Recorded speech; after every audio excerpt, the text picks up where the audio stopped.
It's a light room today.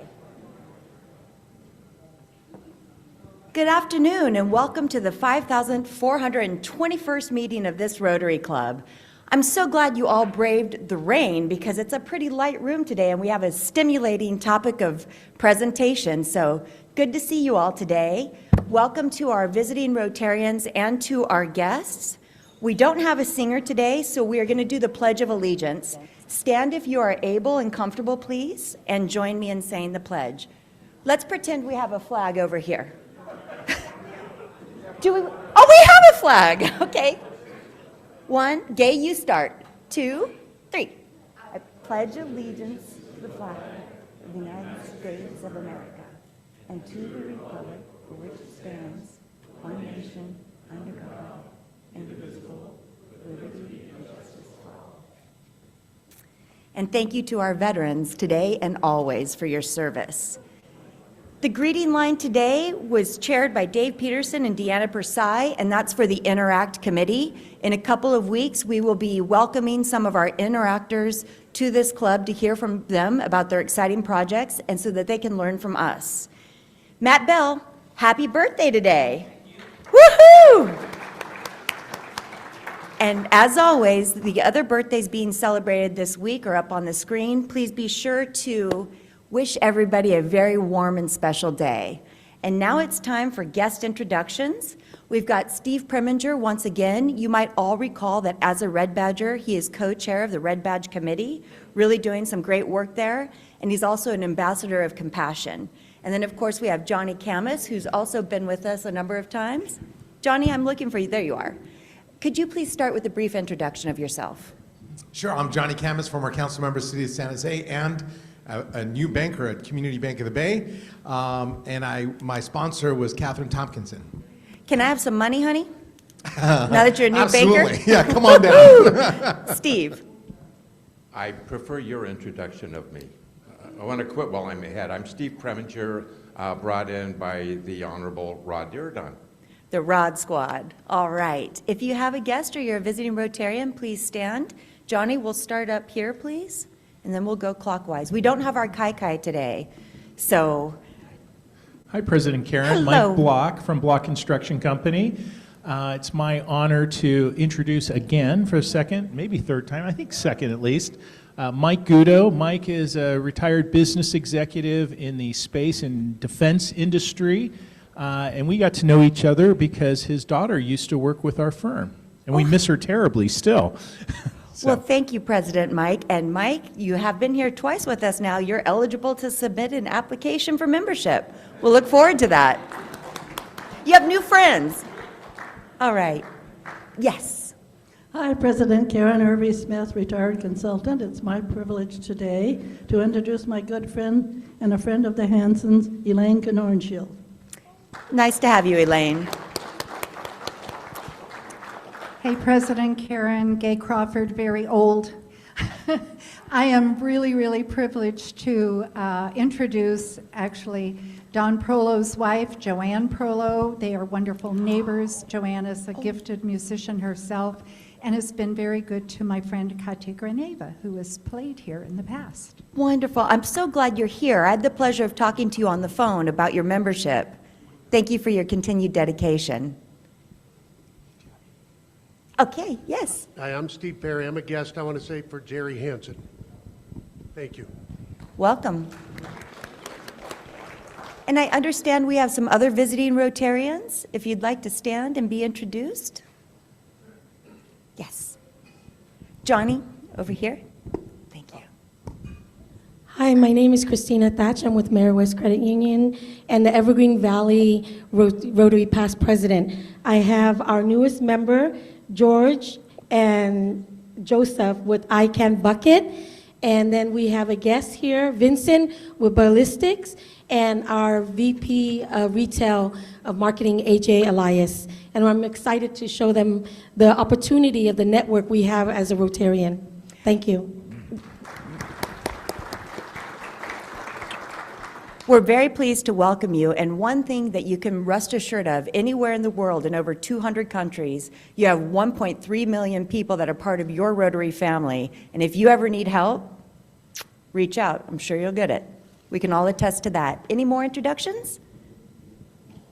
All right, we are going to move into a eulogy.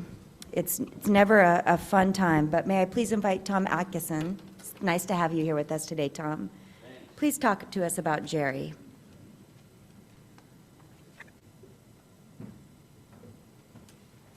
I'm sorry your one-time per year is for this. What? I'm sorry your one-time per year is for this. I know. Yeah. Dr. Jerry Hansen was quite a guy. He had a successful career as a He's so funny, cardiologist huh? in San Jose and served a term as chief of staff at San Jose Medical Center. Besides being a proud member of San Jose Rotary for 43 years, he was active in many San Jose nonprofit organizations. He served on the Children's Discovery Museum Board of Directors and was a strong supporter of Opera San Jose. Jerry Allen Hansen was born in Mount Vernon, Illinois, on March 8, 1942. When he was quite young, his family moved to Midland, Texas, where his father worked his way up through the oil business and eventually owned an independent drilling company. He graduated from Rice University in Houston, where he majored in economics and took pre-med classes. He then went to Southwestern Medical School in Dallas and graduated with an MD in 1968. I've known Jerry for the last 35 years. We met when our wives were in the same book club. Jerry and I continued our friendship throughout the years at many parties and get-togethers. We shared our interest in reading in the Rotary Book Club. In our book discussions, Jerry was always extremely insightful. He took over as the chair of the Rotary Book Club after I had chaired the club for about 15 years. One of his good friends from college, Tom Sudbury, remembers him in his tribute to Jerry. In all the years and circumstances that Jerry and I shared, Jerry was, without trying, always the smartest person in the room and was consistently a kind, honest, dependable, and gracious gentleman. Jerry was a talented athlete, played quarterback at Midland High School, and if not for an knee injury, his junior year, the Midland Bulldogs might have won the state championship. Jerry was an avid traveler. When he returned from Machu Picchu in 1971, he met another traveler. She was Lois Binger, who had just returned from 3 years as a Peace Corps volunteer in the Philippines. They married in July of 1971 and set off for Seoul, South Korea for a one-year stint as an Army doctor. Jerry is survived by his wife Lois, daughter Leslie Hansen Morrissey, son-in-law Dr. Doug Morrissey, older brother Rain Hansen, and 3 grandchildren. We're going to miss you, Jerry.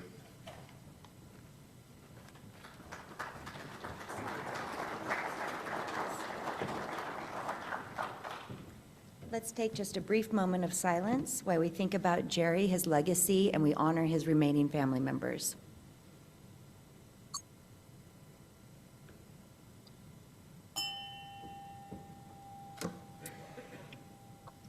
And now we transition to an exciting part of today's agenda. And come on, birthday boy, come introduce our newest member, please, Eddie Trong. Thank you, President Karen. And on a lighter note, yes, I'm very pleased to introduce one of our newest members, Eddie Trong. Eddie, many of you know him. He's a partner of Unite Strategies, a Bay Area regional government affairs consulting firm. He kicked off his career managing mayoral and city council campaigns here in San Jose and established his government affairs experiences through business trade groups such as Silicon Valley Leadership Group and San Jose Chamber of Commerce. He specializes in providing consulting services for businesses to achieve their government affairs objectives and workforce development goals. Eddie was actually recognized as a millennial mover and shaker, we'll try not to hold that against you, by Assemblymember Evan Lowe for his significant contributions in supporting the local business community. Eddie is the proud son of Vietnamese political refugees and a lifelong resident of San Jose, graduating from Evergreen Valley High School and earning his BA in Asian American Studies from the University of California at Davis. All of you, please welcome Eddie Trong.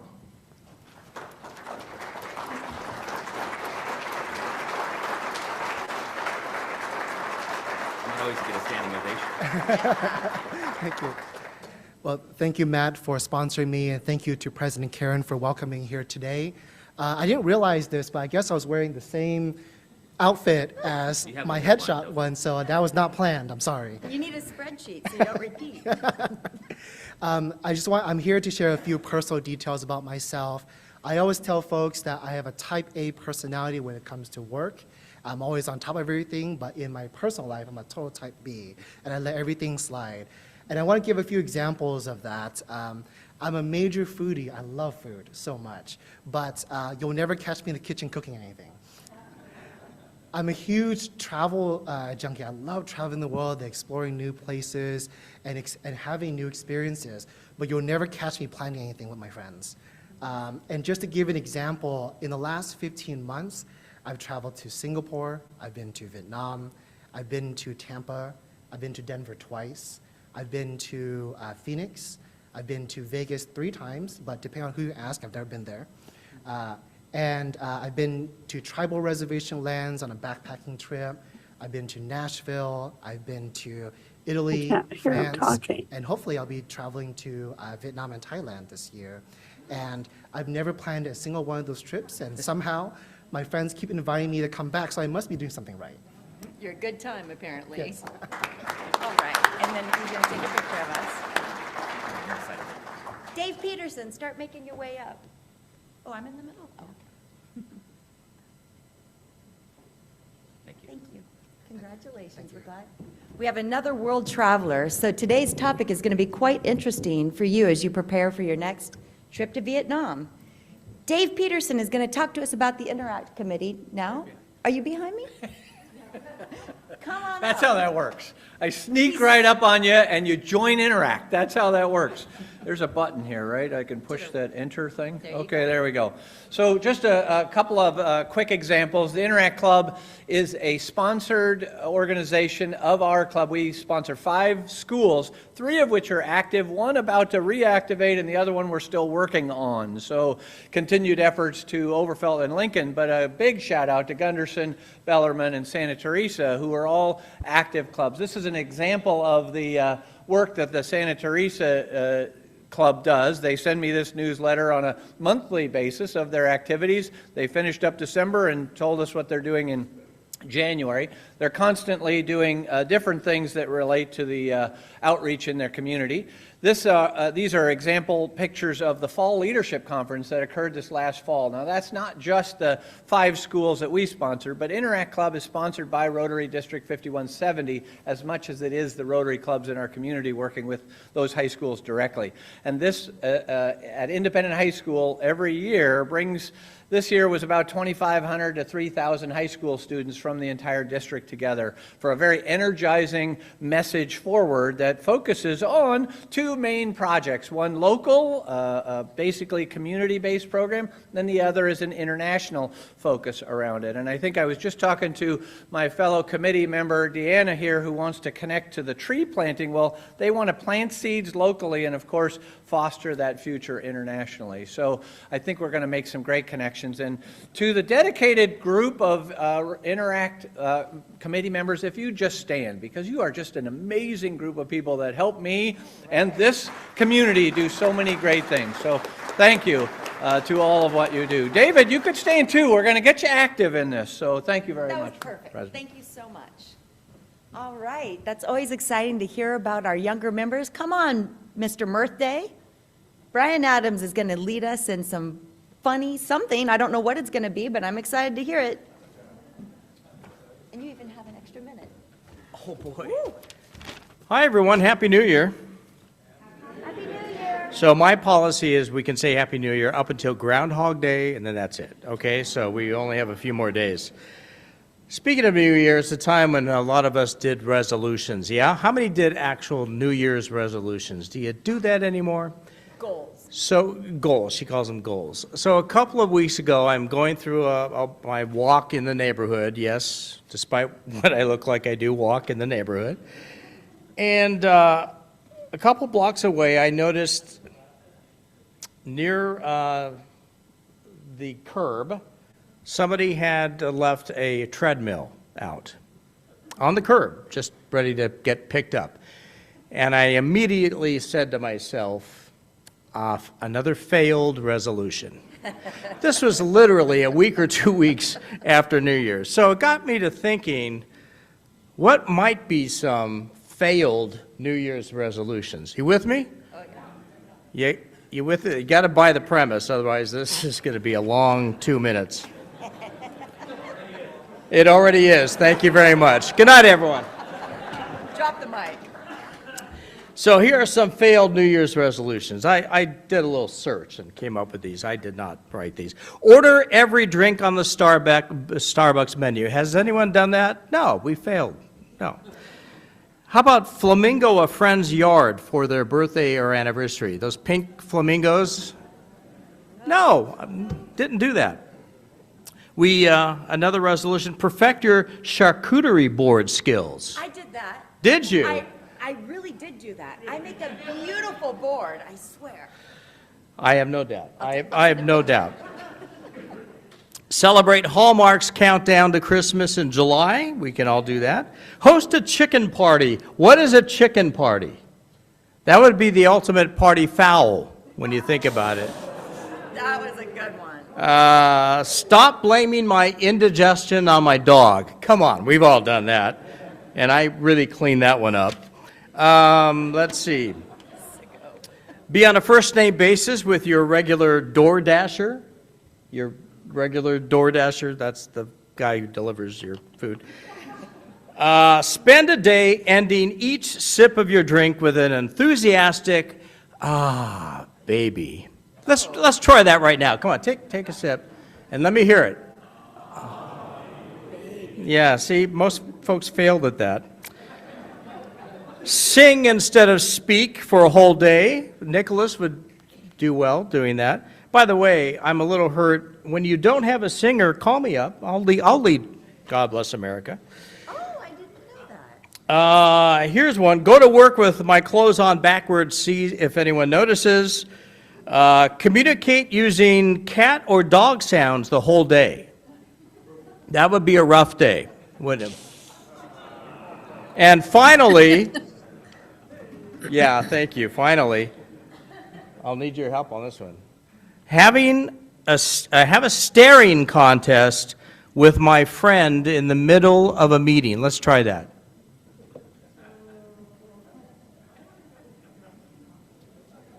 Oh my God, I'm competitive. I am competitive, so this might take a while. Oh, it hurts. It hurts. It hurts to stare at me. Thank you very much. Good night, everyone. I love you. No, seriously, I wasn't going to lose that contest. I am too competitive, and that did hurt a little bit. You are always a bright spot. Thank you, Brian. Now we've got just a couple of president's announcements. There are 7, actually. I'll make it brief. I have 2 requests for action.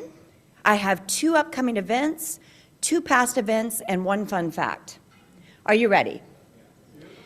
My desperate plea, please everybody, if you can see me, make sure you do this. I want to make sure everybody hears this. This is critically important. Thank you. We are having a bit of a crisis with our teams at Rotary headquarters. Maria is going on disability, as we all know. Once again, I encourage you to sign up for her meal train. And Teresa is leaving this. And while we welcome Lisa onto the team, Leslie's time is significantly impacted. Her schedule is deeply congested, and she gets about 400 emails or so a day. And a lot of those emails do not require action, but are simply thank you, or a funny joke, or a copy. I am respectfully and urgently requesting that you limit the non-action related emails to Leslie. We can't afford to have her burnt out. We love you, Leslie. You're doing a terrific job, and we're going to try to help you reduce some of the burden of unnecessary emails. Right? My second, and this is a desperate plea, look on your badge. If you do not have that green sticker, it means that you have not donated, and we are quite a way from our every Rotarian, every year goal. Now, remember, the $400 annual contribution is an expected part of your membership. It's not a donation that you choose to make. We have revised our membership application so people initial this and they become aware of it. But please, please, please make sure you make your contribution at a minimum of $25 so we can achieve the 100% participation rate. Come on, I know many of you are competitive along with me, but give as generously as you can because it funds all of the work that we do in our communities. For those who have not yet paid, an invoice will be sent, and to those of you who have paid, don't be afraid to add a little peer pressure by looking at the sticker. It's a good excuse to stare at somebody in a place you might not normally be able to anyway. Okay, because I'm not as funny as Brian, I'm going to roll right through that one. Upcoming event, we've got the district conference that's being held for District 5170. It is at Hayes Mansion here at San Jose, so not a heavy lift to get there. It is on April 26th through the 28th. It begins on Friday the 26th at 6 p.m. with a cocktail hour and just some general fellowship and fun. The next day is a full day of events, and it concludes Sunday at 11:30 a.m. Early bird registration is available through February 26th, and it is $300 for the full 3-day experience and all meals. If you'd enjoy only going for one day, it's $250. And if you want to go for the whole thing, but you don't want to eat, it's only $40. So let's really have a strong showing for our club at that district conference. Please mark your calendars, the 26th through the 28th of April in Hayes Mansion. You heard Bernie Sweeney mention it last week. It'll be in the bulletin. And this is the really exciting part. They are celebrating our Rotary family by honoring people who have been in the club for 20 plus years. And so they asked us to develop a list of 70 plus, 60 plus, 50 plus, you get the idea, 40, 20.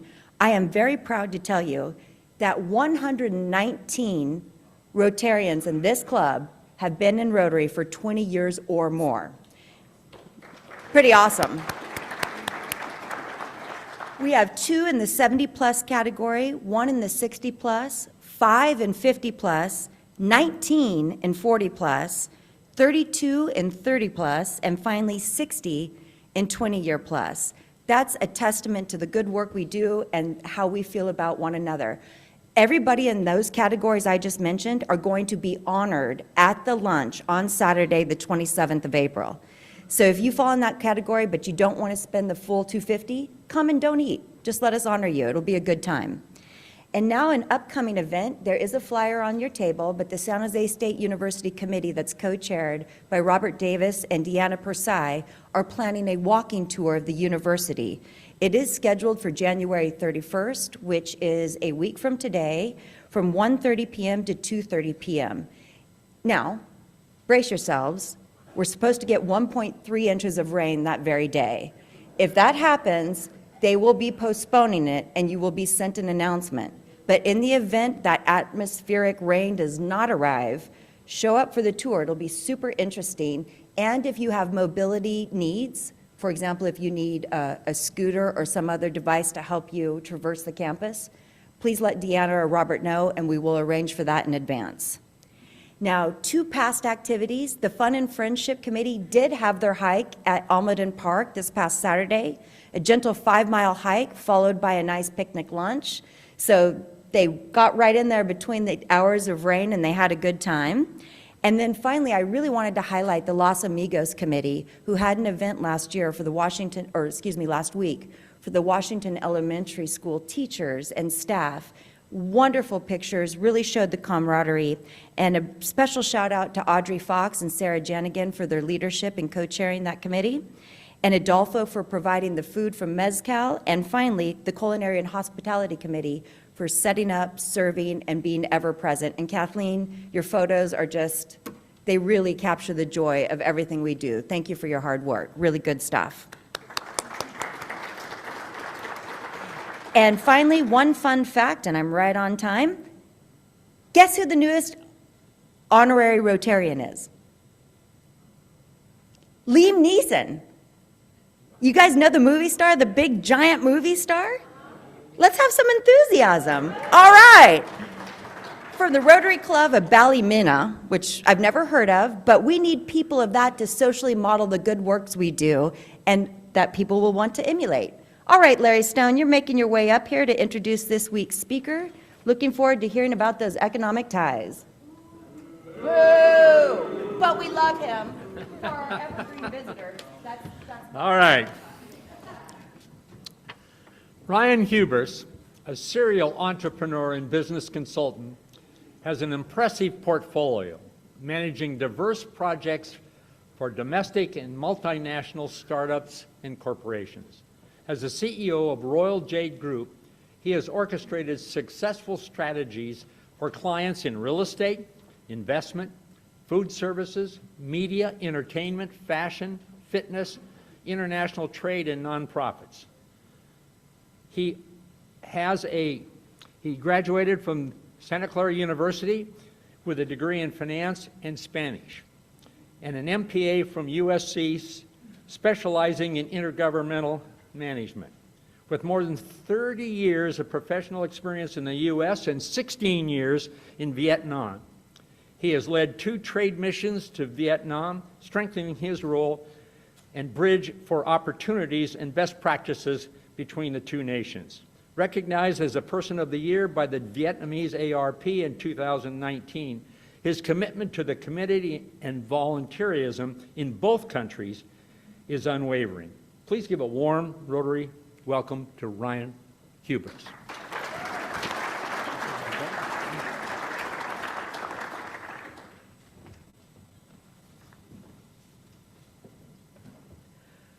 Good afternoon. I first want to acknowledge Larry and Carmen and Ron Gonzalez, whom I've had the pleasure of meeting in Vietnam as well. Through a conversation with them, they had encouraged me to come and share with you some perspective, insights, experience about Vietnam and how it relates to the community in San Jose and Northern California. I also want to acknowledge Tudo with VN Help. She, along with Rotarians in 2022, took 40 iPads that were donated here in the U.S. And each of the Rotarians hand-carried each of those 2 iPads back to Vietnam for donation to an elementary school in Vietnam. So,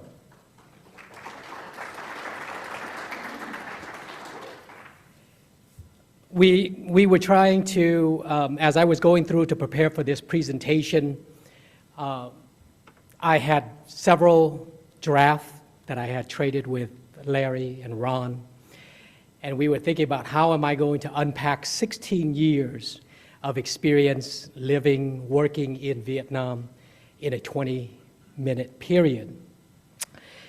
It's quite a task. So what I have decided and agree with Larry is that I would try to keep it to 15 minutes and then allow the other 15 minutes for Q&A. Because once I go through it, you'll see there will be quite a bit of information that will be shared. Just in terms of some context for you, I am heavily rooted in San Jose. My family and I came to San Jose in 1978. I consider myself a San Josean, despite living in Vietnam for the past 16 years. And I'm quite deeply rooted on a both local and national level with the Vietnamese American community. In 1992, I was the campaign manager for Tony Lam, who became the first Vietnamese American to be elected to public office. And then some short years later, I connected with a group that developed an area in Orange County called Little Saigon. Let me just put some of the dates up here so that you get some reference point. So the significance of Little Saigon is currently now there are about 10,000 businesses in that area. So that developer at that point in time, I had worked for the developer in 1997. At that time, there were 2,500 businesses. And the company that I was the head of, we managed 1,100 of those 2,500 businesses that was in that area. And then locally here in San Jose, Right across the street from here, you see Lee Sandwiches. They were founded in San Jose. They've been around for 40 years. They have now 70 stores across the U.S. And I had worked for Lee Sandwiches from 2003 to 2007 to essentially develop their franchise program that helped them expand it nationally. So that gives you some context of how I am situated locally, as well as a depth of understanding of the Vietnamese American community in the U.S. So my journey back to Vietnam began in 2007 in the context of my two former bosses, which is the developer of Little Saigon, as well as the founder of Lee Sandwiches, got together with a number of folks, prominent Vietnamese American, put together a investment fund. At that time was $10 million, and started that process. And it was significant because that was just when the country really began to boom. So backing up a little bit, in February of 1994, President Bill Clinton lifted the 30-year trade embargo with Vietnam. Okay? And so that began to really sort of excite the community globally to begin to develop in Vietnam. The United States was the last to come to the table in terms of their investment to Vietnam, because there was a sort of a bridge that stood between the U.S. and Vietnam because of the Vietnam War. So the Vietnamese diaspora ended up coming significantly to San Jose. There's about 106,000 that are in the city of San Jose alone, constituting 10.6% of the population. There's about 180,000 in Northern California, 500,000 in California as a whole, and 2.3 million Vietnamese in the U.S. So that barrier of having the baggage of the Vietnam War made the Americans, Vietnamese American, very slow to invest in Vietnam. So some of the earlier countries were Australia, Germany, where they didn't have that baggage of the Vietnam War. And so from that context of 1994 until 2007, that is essentially where all of the development happened. And it just provided time for the Americans to get there. And so the group of Vietnamese American, prominent Vietnamese American that put together the development fund or the investment fund came to Vietnam and then had asked me to oversee that project. In doing that investment, it allowed me to be involved in multiple sectors in Vietnam. And I wanted to identify a few there for you. So starting in 2007, certainly we were involved in real estate, investment, construction, and then while I was there doing the investment part of the deal, the country had grown in so many other different facets. So one of the things, I went there as a single man in Vietnam. There were not a lot of things to do. So my friend just happened to have a film production company. And so they were producing movies at the time. And I said, how about I produce a movie premiere for you? And so I ended up doing movie premieres and developed a reputation of throwing great parties, you know? And then essentially after that, they said, you know, why don't you help us raise some money for the film company? So I began doing that. So I earned the reputation of being able to raise money for film development in Vietnam. And then by being involved in that space, in 2010, there was a franchise called Vietnam Next Top Model, which is direct from America Next Top Model with Tyra Banks. And so that franchise came to Vietnam, and they asked me to be the executive producer of that show, and we helped create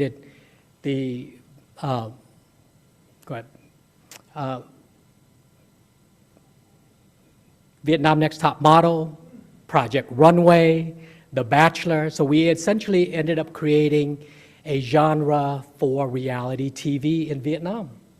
So that was one facet of it. Of naturally, being in that space, it was fashion, beauty, model.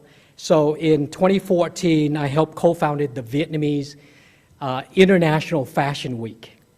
And so we ended up hosting, you know, just like what you hear of New York Fashion Week or LA Fashion Week, San Francisco Fashion Week, is bringing international designers to come to Vietnam.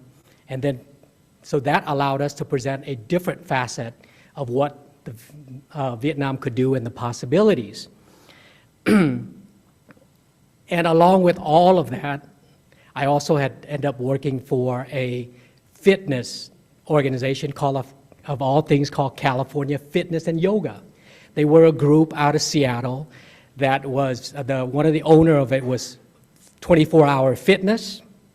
So we ended up building these mega structures that are 40,000 square feet, having gold toilet bowls, toilets, you know, and creating a sense of nouveau riche for Vietnam. And the incredible part about this thing is most people are like, Vietnam is such an impoverished country. Why would they work out? You know, they're so tiny anyway. Why would they work out? And why would they pay to be a part of a fitness center? And the crazy thing was, we were able to charge $25,000 US for membership. $25,000 for membership.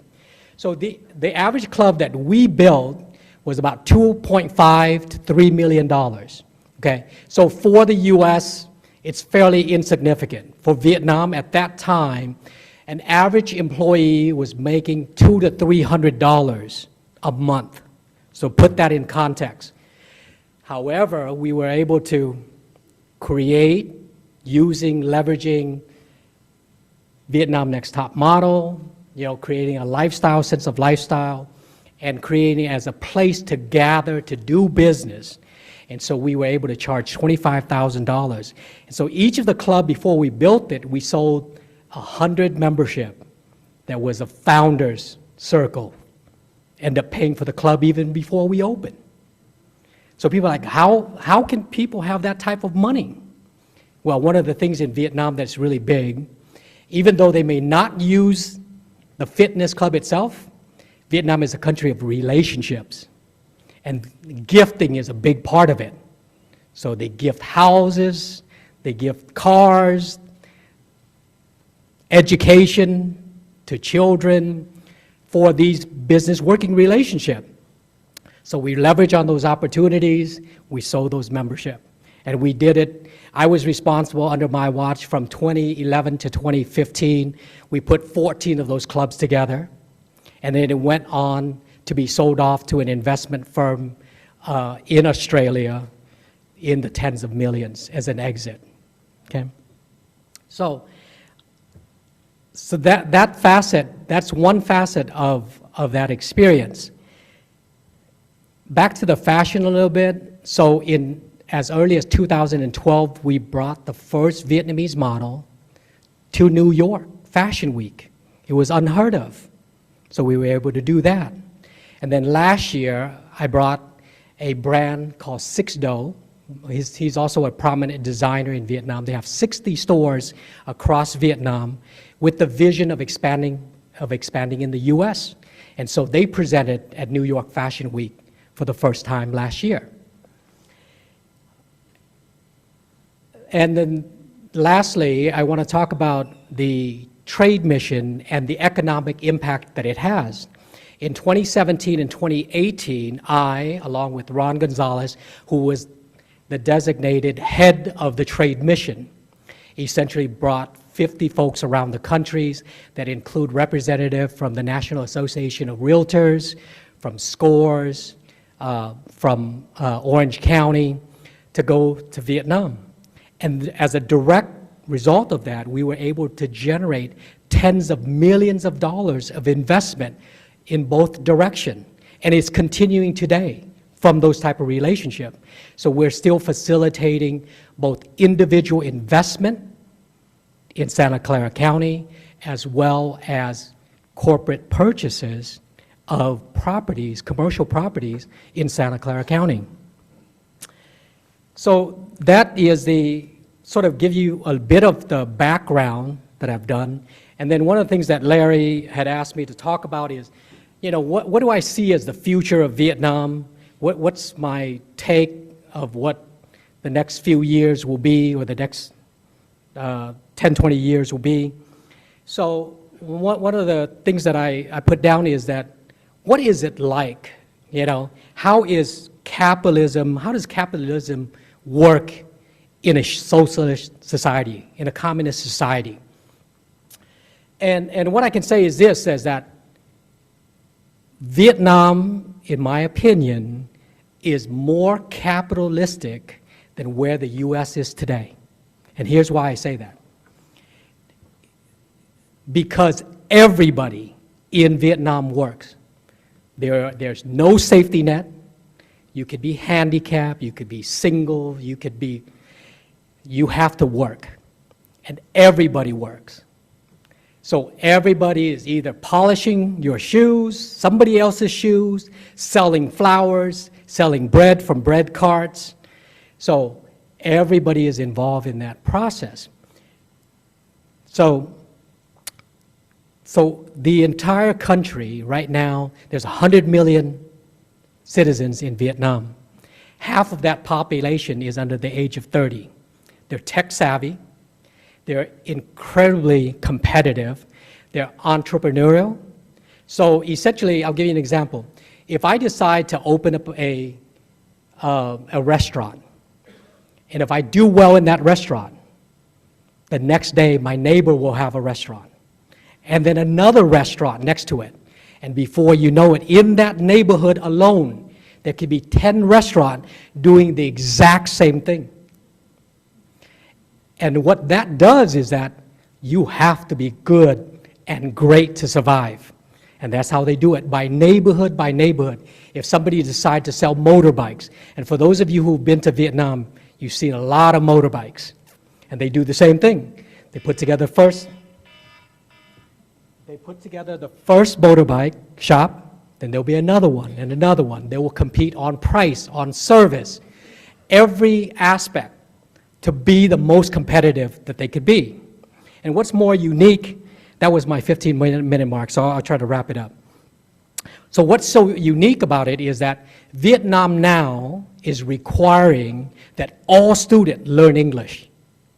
So not only are they tech savvy, they are now picking up English. And for those of you who visited, right, they will speak to you in every capacity they can to connect with you.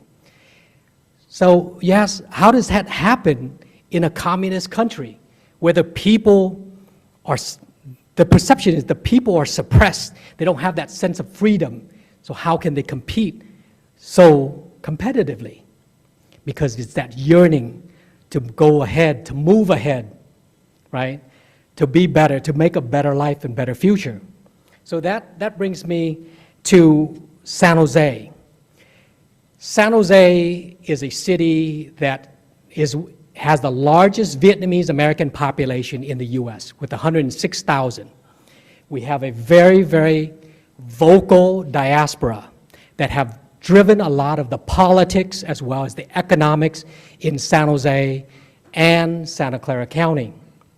So in January 24 of 2017, the city of San Jose passed a resolution that says no Vietnamese flag could ever be flown on a government San Jose-owned property. Now, what's the implication on that? The implication is San Jose will never be able to officially host a delegation or the government of Vietnam to San Jose. Now, there's a lot of politics behind that. I'm not here to solve that. I'm just trying to point that out. But there is a huge economic impact to San Jose because we are the capital of Silicon Valley. Being a tech-savvy country, right, this is the place to be.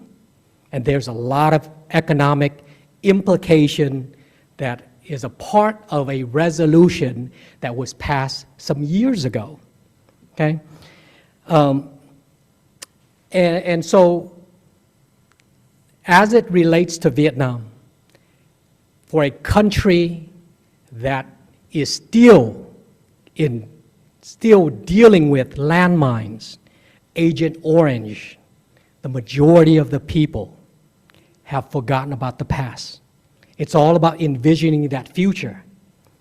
And then on the reverse, where San Jose, for the Vietnamese diaspora, is that we are in one of the freest countries in the world. Yet we cannot let go of the past, where we are not overcoming the divide of the past, so that we ourselves can have that peace. So let me stop here at this moment and then allow some question. I think there'll be some significant question that you may have.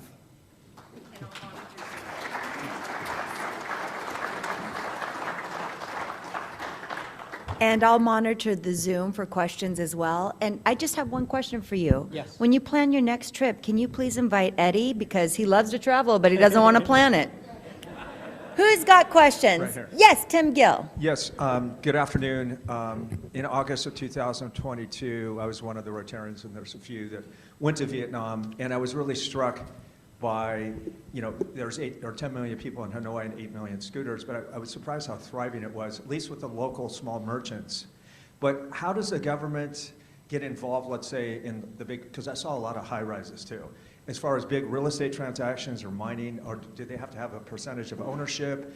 Or maybe you can elaborate a little bit about that. The very simple answer is that all of the property development that are happening in Vietnam today have zero government ownership. It's all private. Now, that is not to say that things behind closed door isn't happening.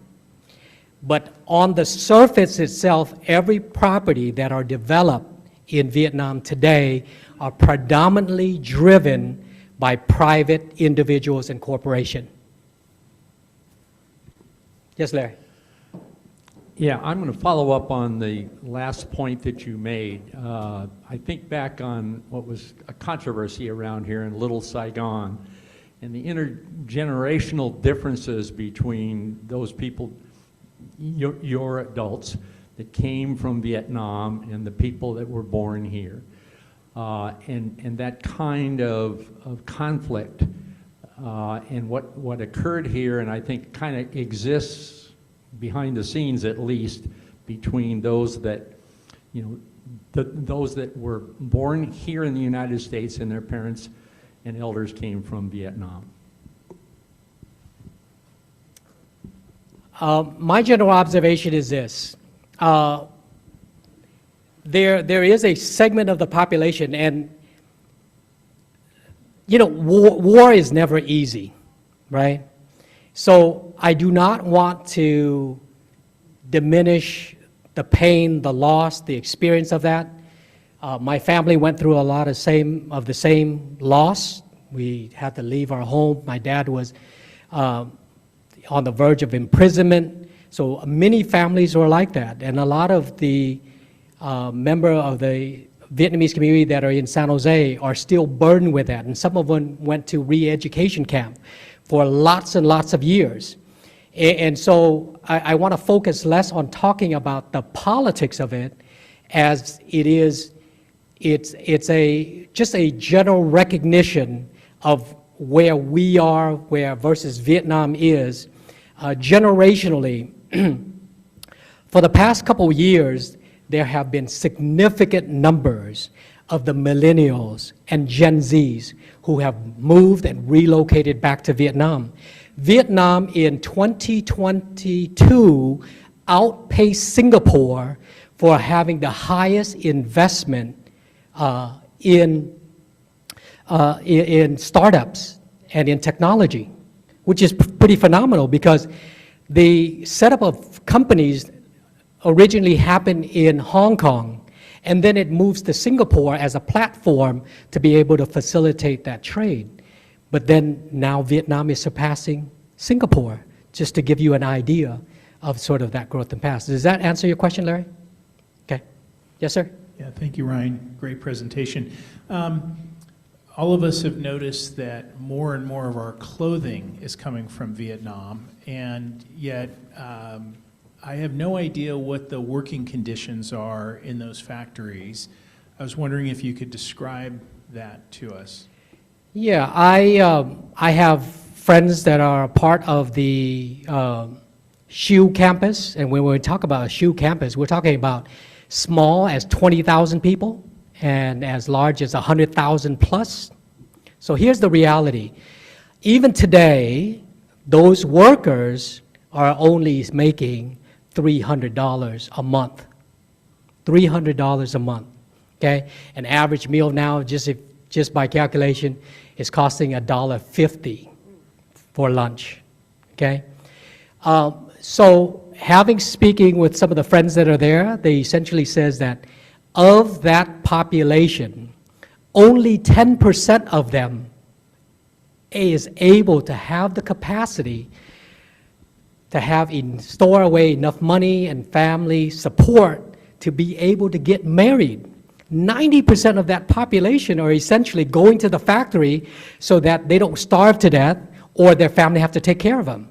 So I don't want to just paint how glorious Vietnam is. The country is still continuing to be quite impoverished. And then for those of you who went back in 2022, some of those elementary school that Tu Do and Vien helped donate to, I mean, basic transportation can't even get to those schools. So Vietnam is going through that period of growth, both growth and sort of going through those turmoil as well. Yes, Ron.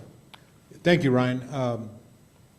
To emphasize the point you make about Vietnam moving forward, I remember on one of our trade missions, which you were really good at putting together, we had a presentation by the U.S. ambassador to Vietnam, who shared with us that they routinely take surveys of the Vietnamese people and their feelings towards Americans.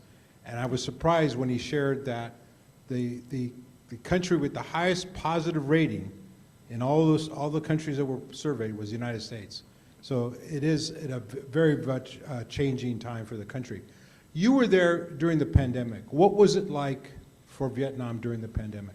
Okay, this is the big one to unpack, right?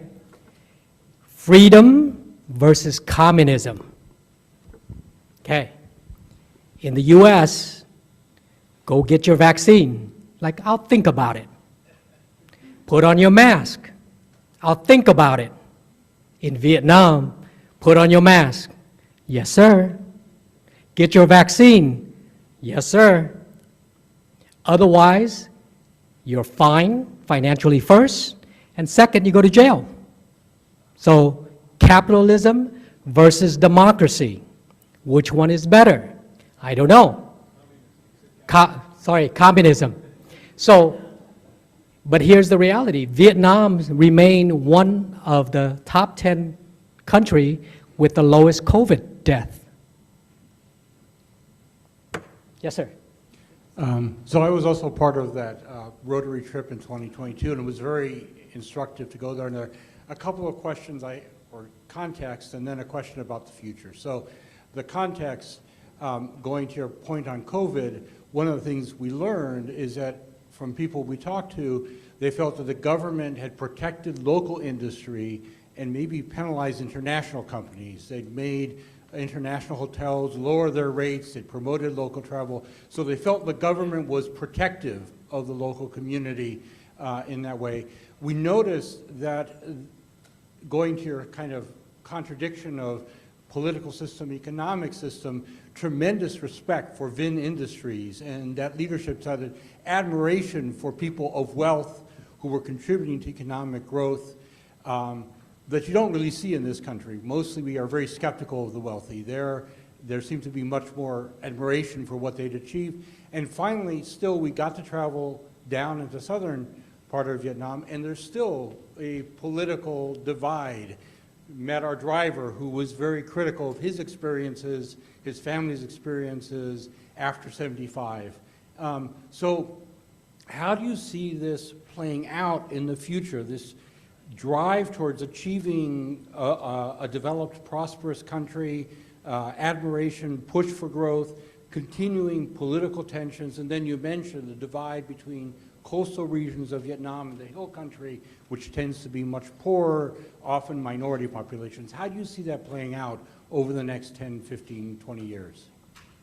Okay, just a quick context, because he mentioned about Vingroup. Vingroup is the #1 conglomerate in Vietnam, so it's VIN and then group. And so one of Vingroup, one of their major project is in the US. It's called VinFast, the car. And if those of you who've paid attention to the news, in August of 2023, when it listed on NASDAQ, was valued at $95 billion, making it the second most valuable EV automobile company in the world, only second to Tesla, right? Today it's only valued at $15 billion, but that's still a lot of money, right? I mean, that itself, I mean, there's a lot to unpack with that itself, but, you know, that shows their understanding, right, of the financial market and how to manipulate those markets to get a market position. But for that period in time of August of 2023, they were the second most valuable EV company in the world as a context. Okay. Now, there will always be this disparity because it's a country that is driven by influence. Who do you know? Now, you talked about very specifically about COVID during that time, just so that you know. The former president of Vietnam was the first in its history, was forced to resign in 2022 for his, as well as an entire administration, for corruption during COVID.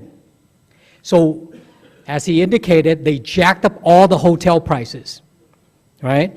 They jacked everything up. An average trip to Vietnam for an expert, you have to be an expert to come to Vietnam.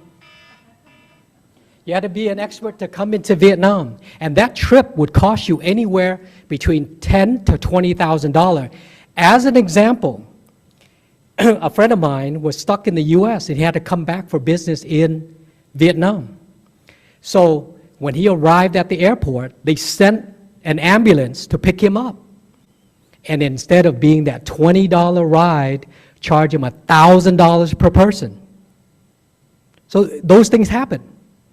And the good part about that is that the entire administration, about 300 top exec, and continuing today to be prosecuted, right? So some perspective.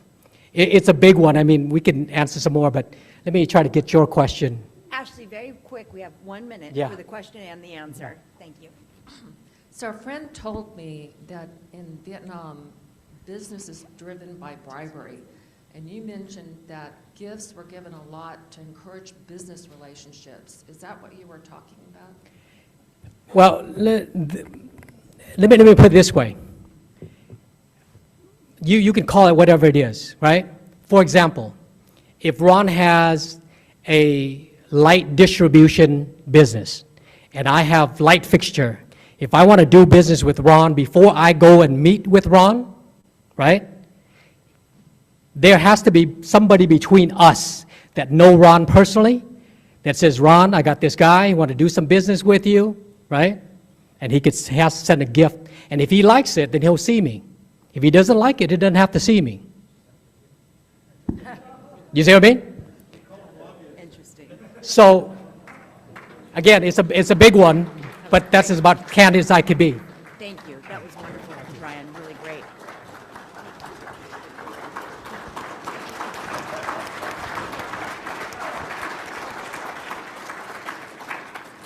So you heard his timer. He timed himself like a man after my own heart. Thank you for being on time. And since you talked about fashion, I would be remiss if I didn't comment on your beautiful Gucci loafers. Very well done. In honor of your expertise and your time, we've made a contribution to Loaves and Fishes, so thank you so much for being with us. Next week, you will not want to miss this. It's Fentanyl Facts, a crisis that's impacting communities across the nation, and our own Dr. Emily Robin will be in discussion about this topic. I, for one, am very interested. They've got this for free in libraries now, Narcan, to counteract the effects of an OD, on light rail systems, in school libraries. I mean, it's very prevalent, and we need to understand more about this crisis. And finally, in my final thoughts for today, there are 3 things that grow more precious with age: old wood to burn, old books to read, and old friends to enjoy. Don't forget to tell everybody how much you value them. See you next week, friends.